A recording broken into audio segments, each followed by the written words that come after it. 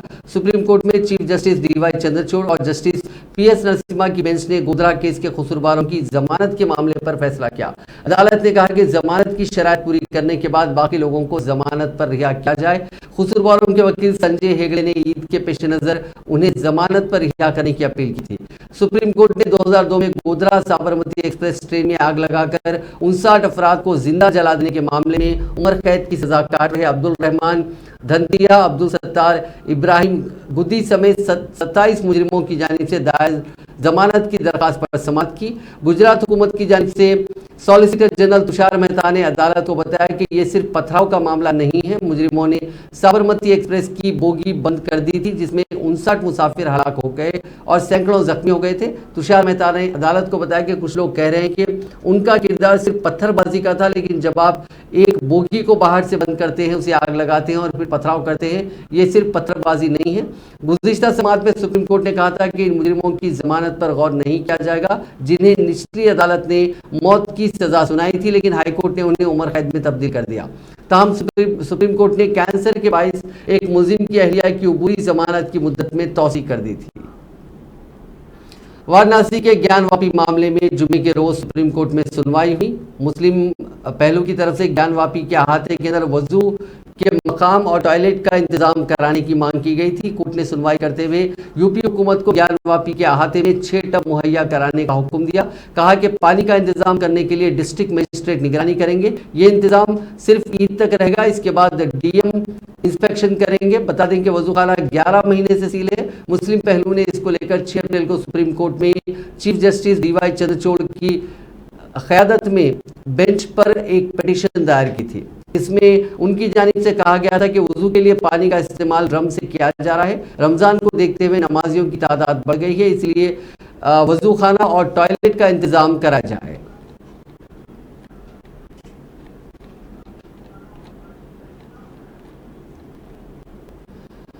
Sudan में चल रही लड़ाई के बीच फंसे हिंदुस्तानियों को लेकर वजीर आजम नरेंद्र मोदी ने हाई लेवल मीटिंग की। इसमें वजीर खारजा डॉक्टर S जयशंकर समेत कई अहम लोग मौजूद रहे। इस दौरान PM मोदी ने सूडान में हालात का जायजा लिया। उन्होंने कहा कि सूडान में फंसे हिंदुस्तानियों को निकालने के लिए इमरजेंसी प्लेन तैयार रखें। PM मोदी ने सूडान की लड़ाई में मारे गए एक हिंदुस्तानी की मौत पर अफसोस का इजहार किया। साथ ही उन्होंने ओहदेदारों को मुखातिब करते हुए कहा कि उन्हें चौकन्ना रहना चाहिए। उन्होंने कहा कि सूडान के आसपास के मुल्कों से भी राब्ता रखें। Well, we had a very good meeting.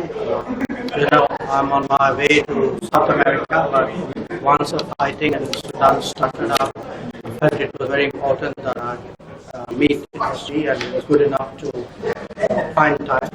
So most of our meeting was on the Sudan situation. We also, of course, discussed the G20.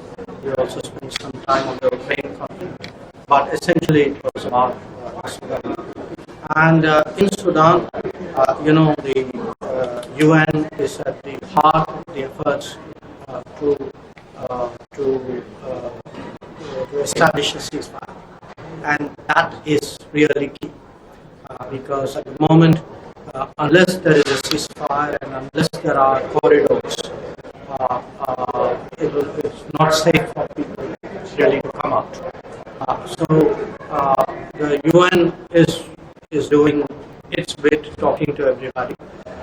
We of course have obviously very strong interest in the matter because so many Indians are there. You know that in the past they have been in touch with another. वज़ीर आज़म नरेंद्र मोदी ने जुमे को नौकरशाहों से appeal करते हुए कहा कि मुल्क ने उन्हें एक बड़ी जिम्मेदारी दी है और उन पर एतमाद किया है, जिसको बरकरार रखते हुए उनके हर फैसले की बुनियाद सिर्फ कौमी मफाद होनी चाहिए। जुमेरात को सिविल सर्विसेज डे के मौके पर मुबारकबाद देते हुए मोदी ने कहा कि उनकी हुकूमत नेशन फर्स्ट सिटीजन फर्स्ट के नारे के साथ अपने फॉर्मूले के तौर पर काम करती है। उन्होंने कहा कि मुल्क ने ब्यूरोक्रेट्स को बहुत बड़ी जिम्मेदारी दी है और उन पर एतमाद किया है। इस एतमाद को बरकरार रखते हुए ब्यूरोक्रेट्स को भी अपने तमाम फैसलों में सिर्फ और सिर्फ कौमी मफाद को ही मरकज में रखना चाहिए। साथियों, जो युवा बीते कुछ वर्षों में या पिछले दशक में देश की सिविल सेवा से जुड़े हैं, उन्हें मैं कुछ बातें विशेष तौर पर कहना चाहता हूं। आप भी जानते हैं कि जीवन जीने के दो तरीके होते हैं। पहला, गेटिंग थिंग्स डन, और दूसरा, लेटिंग थिंग्स हैपन। पहला एक्टिव एटीट्यूड है और दूसरा पैसिव एटीट्यूड का प्रतिबिंब है। पहले तरीके से जीने वाले व्यक्ति की सोच होती है कि हां, बदलाव आ सकता है। दूसरे तरीके में विश्वास करने वाला व्यक्ति कहता है, ठीक है, रहने दो, सब ऐसे ही चलता है, पहले से भी चलता है, आगे भी चलता रहेगा, वो तो अपने आप हो जाएगा, ठीक हो जाएगा। गेटिंग थिंग्स डन, ये यकीन रखने वाले आगे बढ़कर जिम्मेदारी लेते हैं। जब उन्हें टीम में काम करने का अवसर मिलता है तो वो हर काम का ड्राइविंग फोर्स बन जाते हैं। लोगों के जीवन में बदलाव लाने की ऐसी ज्वलंत इच्छा से ही आप एक ऐसी विरासत छोड़ जाएंगे जिसे लोग याद करेंगे। आपको ये भी याद रखना होगा कि एक अफसर के रूप में आपकी सफलता इस बात से नहीं आंकी जाएगी कि आपने अपने लिए क्या हासिल किया। आपकी सफलता का आकलन इस बात से होगा कि आपके काम से, आपके कैरियर से दूसरों का जीवन कितना बदला है। जिनका जीवन बदलने की जिम्मेदारी आपके पास थी, वे लोग आपके बारे में क्या सोचते हैं। इसलिए आपको ये हमेशा याद रखना है, good governance is the key. जब पीपल सेंट्रिक गवर्नेंस होती है, वजीर आजम नरेंद्र मोदी ने जुमे के रोज कर्नाटका बीजेपी के सीनियर कायद और साबिक वजीर के.एस. ईश्वरप्पा को फोन किया। इसका एक वीडियो सामने आया है। वीडियो में वजीर आजम ने पार्टी के फैसले को कबूल करने के लिए ईश्वरप्पा का शुक्रिया अदा किया, उनकी वफादारी की तारीफ की। उन्होंने कहा कि आपने और बी.एस. येदियुरप्पा ने पार्टी के लिए जो किया वो काबिल तारीफ है। इस पर ईश्वरप्पा वजीर आजम से कह रहे हैं कि मैं हैरान हूँ, बहुत अच्छा लगता है कि आप जैसे बड़े कायद मेरे जैसे एक आम वर्कर को बुला रहे हैं। हम इलेक्शन जरूर जीतेंगे।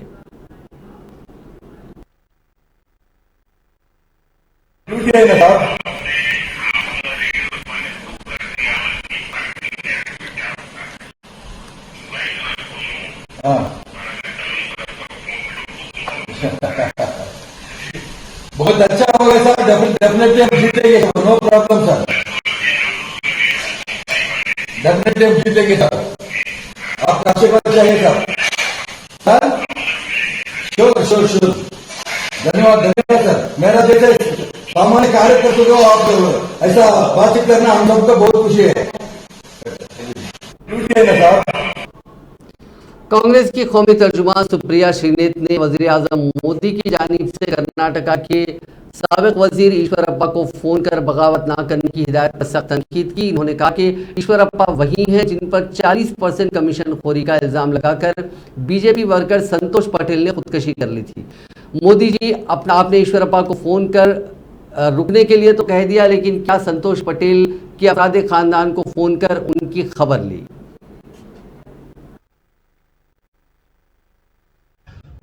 आज प्रधानमंत्री मोदी ने अपने मंत्री कर्नाटक के ईश्वरप्पा को फोन किया। ईश्वरप्पा जी का टिकट कट गया, पीडब्ल्यूडी के मंत्री थे, और उनको हिदायत दी कि वो विद्रोह ना करें, वो बागी ना हो, और उनसे ये भी कहा कि बाकी लोगों को विद्रोह करने से रोके, पार्टी में ही रोक कर रखे, क्योंकि भाजपा में तो ऐसी भगदड़ मची हुई है कि पलायन जबरदस्त होता जा रहा है। 40 से ज्यादा तो बागी कैंडिडेट है। ईश्वरप्पा जी प्यार से बात कर रहे थे प्रधानमंत्री से। टिकट कट जाने के बाद भी उनके घर के लोग आसपास थे, और सही बात है, प्रधानमंत्री से बात करना बड़ी बात होती है। लेकिन आपकी जानकारी के लिए बता दूं कि ये वही ईश्वरप्पा जी हैं जो पीडब्ल्यूडी मंत्री थे, और इनके खिलाफ भाजपा के कार्यकर्ता संतोष पाटिल ने चिट्ठी लिखी और उसके बाद खुदकुशी कर ली, कमीशन खोरी का आरोप लगाकर 40%। मैं सिर्फ एक चीज पूछना चाहती हूँ, प्रधानमंत्री जी, आप ईश्वरप्पा जी को तो फोन करके रोकने की हिदायत दे रहे हैं, आपने संतोष पाटिल जी के परिवार को फोन किया क्या? आपने उनको कंडोलेंस दी क्या? आपने उनका कुशलक्षेम जानना चाहा क्या? आपने उनकी टोली क्या? क्योंकि वो भी आप ही का कार्यकर्ता था। और ये अलग बात है कि संतोष पाटिल की खुदकुशी के बाद कर्नाटक की कॉन्ट्रैक्टर एसोसिएशन ने आपको तमाम ज्ञापन दिए, तमाम चिट्ठियां लिखी, आपने उस पर कोई कार्रवाई नहीं करी, आपने उसका संज्ञान तक नहीं लिया। लेकिन अगर अब आपको लगता है कि आप 40% कमीशन की सरकार को लोगों को फोन करके बचा सकते हैं, तो ऐसे फोन तो आपने हिमाचल में भी किए थे। जब लोग मन बना लेते हैं तो आपके किसी फोन से ये डूबता जहाज डूबने से बच नहीं पाएगा कर्नाटक का आपका। लेकिन सवाल ये है कि कमीशन खोरी से, भ्रष्टाचार से क्या सत्यपाल मलिक जी सही कह रहे थे? आपको वाकई में कोई विशेष नफरत नहीं है? हमने अडानी के केस में देखा है, लेकिन सोचा यहां पर भी पूछ लो, आपको वाकई कोई आपत्ति नहीं है? और अब ऐसा प्रतीत होता है कि इस 40% कमीशन का आपका पूरा पूरा आशीर्वाद प्राप्त था। और इसीलिए फिर से एक सवाल पूछूंगी, ईश्वरप्पा जी को तो फोन कर लिया, संतोष पाटिल के परिवार को फोन कब कीजिए? मरकजी वज़ीर दाखिला अमित शाह जुमे से 2 दिन के कर्नाटका दौरे पर हैं। आज अमित शाह का टीपू सुल्तान की जाए पैदाइश देवनहल्ली में रोड शो होना था, लेकिन मौसम बिगड़ने की वजह से रोड शो को टाल दिया गया। तमिलनाडु बीजेपी के सदर के अन्नामलाई ने बताया कि भारी बारिश की वजह से रोड शो अब बाद में होगा। अमित शाह देवनहल्ली में बीजेपी के पिल मुनिशप्पा के लिए इंतखाबी मुहिम चलाने वाले थे। अमित शाह बीजेपी के सभी 224 उम्मीदवारों के ऐलान के बाद पहली बार कर्नाटका गए हैं। बीजेपी जरा ने बताया कि अमित शाह पार्टी के सीनियर ओहदेदारों के साथ इंतखाबी तैयारियों को लेकर एक मीटिंग करेंगे। हफ्ते को दिल्ली लौटने से पहले वो एक प्राइवेट न्यूज चैनल की जानिब से मुनक्किद एक प्रोग्राम में भी शामिल होंगे।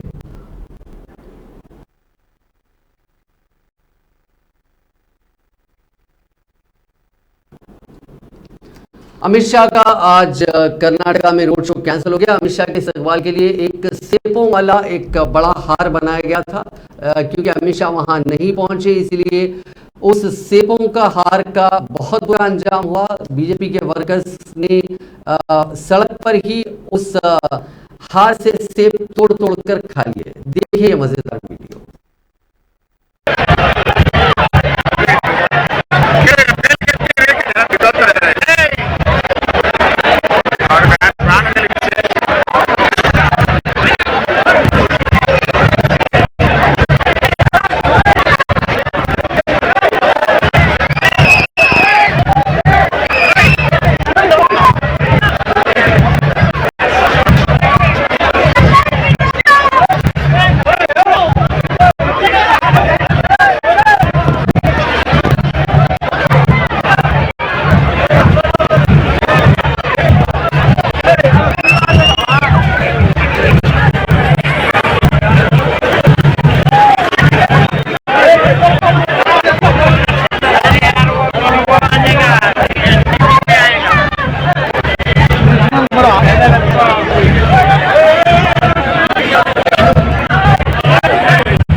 कांग्रेस के कौमी तर्जुमान गौरव वल्लभ ने इल्जाम लगाया कि कर्नाटका में बरखी बहरान चल रहा है। उन्होंने कहा कि पिछली कांग्रेस हुकूमत के दौरान रियासत को बरखी की वाफर मिकदार में सप्लाई थी और per capita availability of power काफ़ी ज़्यादा थी, लेकिन बीजेपी हुकूमत ने बरखी की सूरत हाल को ठीक से नहीं संभाला और यहाँ आज बरखी का बहरान चल रहा है।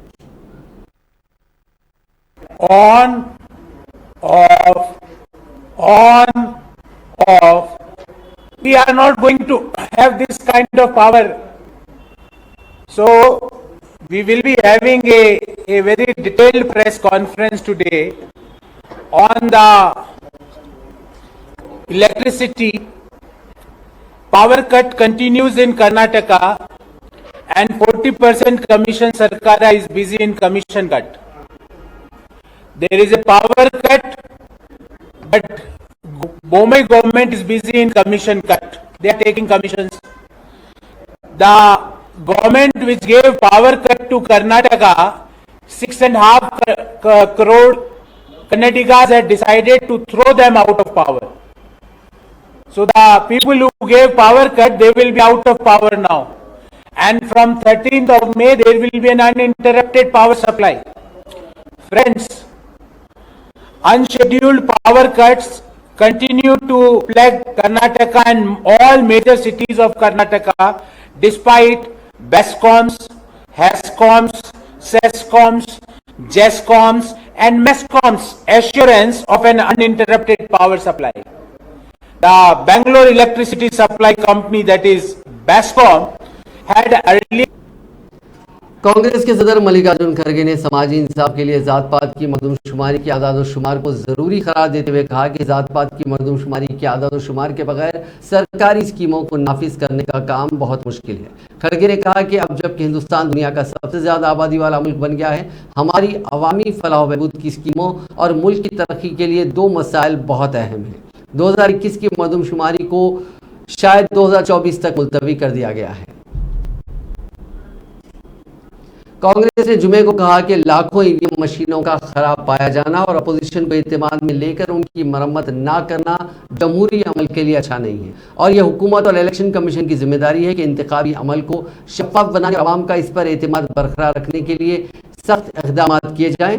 आज पार्टी हेडक्वार्टर्स में एक प्रेस कॉन्फ्रेंस से खिताब करते हुए कांग्रेस के मौसूलाती सरबराह पवन खेड़ा ने कहा कि एक रिपोर्ट के मुताबिक 37% ईवीएम 37% वीवीपीएटी मशीनें खराब पाई गई हैं। 2019 के लोकसभा इंतखाबात के बाद से तमाम इंतखाबात में उनका इस्तेमाल होता रहा है।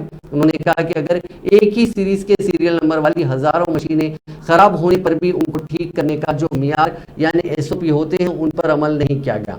उन्होंने सवाल किया कि हुकूमत क्या छुपा रही है, जब वीवीपीएटी में खराबी थी तो उन्हें बर वक्त ठीक क्यों नहीं किया गया और अपोजिशन जमातों को इस सिलसिले में एतमाद में क्यों नहीं लिया गया। भाजपा के ही एक अन्य वरिष्ठ नेता, 4 राज्यों के राज्यपाल रहे हुए सत्यपाल मलिक जी ने क्या कहा था आपको? आज से 1 हफ्ते पहले कुछ कहा था, बड़े स्वर्णिम वाक्य हैं कि प्रधानमंत्री को भ्रष्टाचार से कोई नफरत नहीं है। वो सभ्य आदमी हैं, सभ्य भाषा में उन्होंने बोला, हम भी सभ्य हैं लेकिन एक कदम आगे बढ़ाएंगे। प्रधानमंत्री को भ्रष्टाचार से मोहब्बत है। ये मोहब्बत ईश्वरप्पा जी को फोन करने में सुनाई देती है। जिस व्यक्ति को 40% कमीशन लेने के जुर्म में दबाव के चलते हटाया जाए, उसके आगे आप जी हुजूरी कर रहे हैं, उनको गुहार लगा रहे हैं, साहब मदद कर देना, जितवा देना। देश का प्रधानमंत्री कुछ महीनों पहले संदर्भ चुनाव का ही है, राज्य हिमाचल प्रदेश था, वहां भ्रष्टाचार का तो मामला नहीं था, लेकिन ऐसे ही एक व्यक्ति को उन्होंने फोन किया, वो उनको टिकट नहीं मिली थी तो वो निष्पक्ष इंडिपेंडेंट खड़े हो गए थे। उन्होंने प्रधानमंत्री की बात को माना भी नहीं। बड़ा अटपटा सा लग रहा था कि देश का प्रधानमंत्री, दूसरा टर्म का प्रधानमंत्री इस तरह से हुज्जत कर रहा हो अपनी ही पार्टी के एक वर्कर के सामने और वो नहीं मान रहा। देखिए साहब, एक बार तो एक बार होता है, वो नहीं टूटना चाहिए। पद प्रधानमंत्री का, और वो भी भारत जैसे देश के प्रधानमंत्री का, इस पद का एक इकबाल होना चाहिए। उस इकबाल को स्वयं प्रधानमंत्री ही खत्म कर रहे हैं।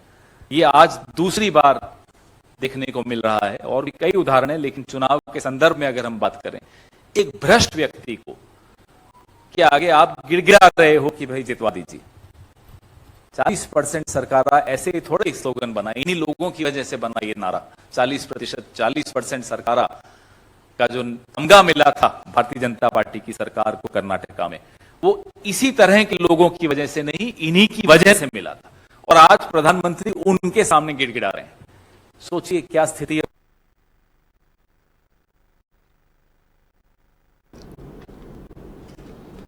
ट्विटर ने 20 अप्रैल की रात 12 बजे से अपने प्लेटफॉर्म पर वेरीफाइड अकाउंट से ब्लू टिक हटा दिए हैं। कंपनी ने उन अकाउंट से ब्लू टिक हटाए हैं जिन्हें ट्विटर ब्लू प्लान के लिए पेमेंट नहीं किया था। इनमें राहुल गांधी, उत्तर प्रदेश के वजीर आला योगी आदित्यनाथ, विराट कोहली, रोहित शर्मा, अमिताभ बच्चन, सलमान खान, शाहरुख खान और अक्षय कुमार जैसे बड़े नाम शामिल हैं। कंपनी के मालिक एलन मस्क ने 12 अप्रैल को ही इस बारे में ऐलान किया था। उन्होंने कहा था कि लीगेसी ब्लू चेक मार्क हटाए जाने के आखिरी तारीख अप्रैल की 20 है। ओडिशा में एक बुजुर्ग खातून को पेंशन लेने के लिए कड़ी धूप में पैदल बैंक तक जाना पड़ा। वजीर फाइनेंस निर्मला सीतारमण ने जुमेरात को उस खातून का वीडियो शेयर कर बैंक से कहा कि आपको इंसानियत दिखानी चाहिए। ओडिशा के नवरंगपुर में यह वाकया 17 अप्रैल को पेश आया। वीडियो ओडिशा की 70 साल की सूर्या हरिजन का है जो टूटी कुर्सी के सहारे कड़ी धूप में पैदल चल रही हैं। उनका बेटा दूसरी रियासत में मजदूरी करता है। वो अपने छोटे बेटे के साथ रहती है जो दूसरों के मवेशियों की देखभाल करता है। वो झोपड़ी में रहती है और उनके पास जमीन नहीं है। खातून का वीडियो सीतारामन ने ट्विटर पर शेयर किया। उन्होंने कहा कि हम ये देख रहे हैं कि बैंक मैनेजर इस पर जवाब दे रहे हैं, लेकिन फाइनेंस डिपार्टमेंट और एसबीआई इस मामले पर इंसानियत दिखाते हुए कदम उठाए। क्या आपके पास बैंक मित्र नहीं है? बैंक मैनेजर ने जवाब दिया था कि खातून की उंगलियां टूटी हुई हैं और इसी वजह से उसे पैसे निकालने में दिक्कत आ रही है। हम इस मसले को जल्द ही सुलझा लेंगे।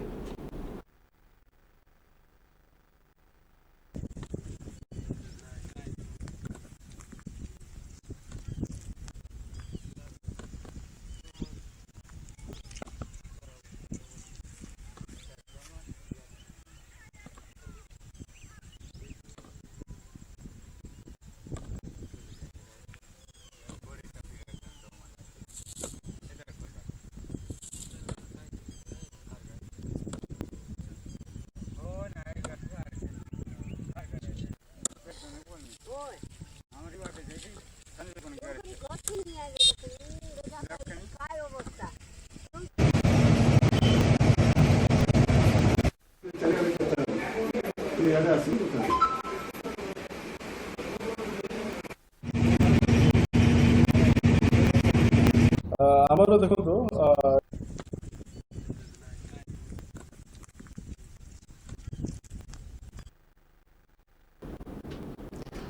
आज एक बार फिर पुलिस सिक्योरिटी पर उस वक्त सवालिया निशान लग गया जब राजधानी दिल्ली की साकेत कोर्ट में खातून पर एक के बाद दिगरे 4-5 राउंड फायरिंग की गई। जुमे की सुबह साकेत कोर्ट में खातून को गवाही के लिए लाया गया था जब ये सनसनीखेज वाकया पेश आया। रिपोर्ट्स के मुताबिक एनएससी थाना इंचार्ज ने खातून को अपनी गाड़ी से अस्पताल में भर्ती कराया। इस वाकये के बाद दिल्ली पुलिस में हलचल मच गई। गवाही देने वाली खातून पर गोली चलाए जाने की खबर मिलते ही सभी सीनियर अफसरान मौके पर पहुंचे। बताया जा रहा है कि खातून पर कई गोलियां चलाई गई, लेकिन उसे अभी तक तस्दीक नहीं हो सकी कि कितनी गोलियां उसे लगी। एक तस्वीर सामने आई जिसमें खातून के पेट से निकलते खून को कुछ लोग कपड़े से रोकने की कोशिश कर रहे हैं। इससे जाहिर है कि गोली पेट में लगी।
कनाडा के सबसे बड़े टोरंटो इंटरनेशनल एयरपोर्ट पर 17 अप्रैल की देर शाम में एक स्पेशल कंटेनर पहुंचा। इसमें $14.8 मिलियन यानी 121 करोड़ रुपए का सोना और दूसरे कीमती सामान थे। इसे महफूज तरीके से कंटेनर फैसिलिटी में शिफ्ट कर दिया गया।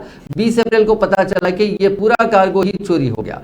तब से कनाडा की पुलिस इसे खोजने में जुटी है। जांच कर इंस्पेक्टर डेविडसन ने इस मामले को अनोखा बताया। हालांकि उन्होंने कहा कि वो जांच पूरी होने तक ये नहीं बता सकते कि कार्गो किस कंपनी का था और कौन सी एयरलाइन से लाया गया था और इसका वेट कितना था। इस मामले में अभी किसी की गिरफ्तारी नहीं हो पाई।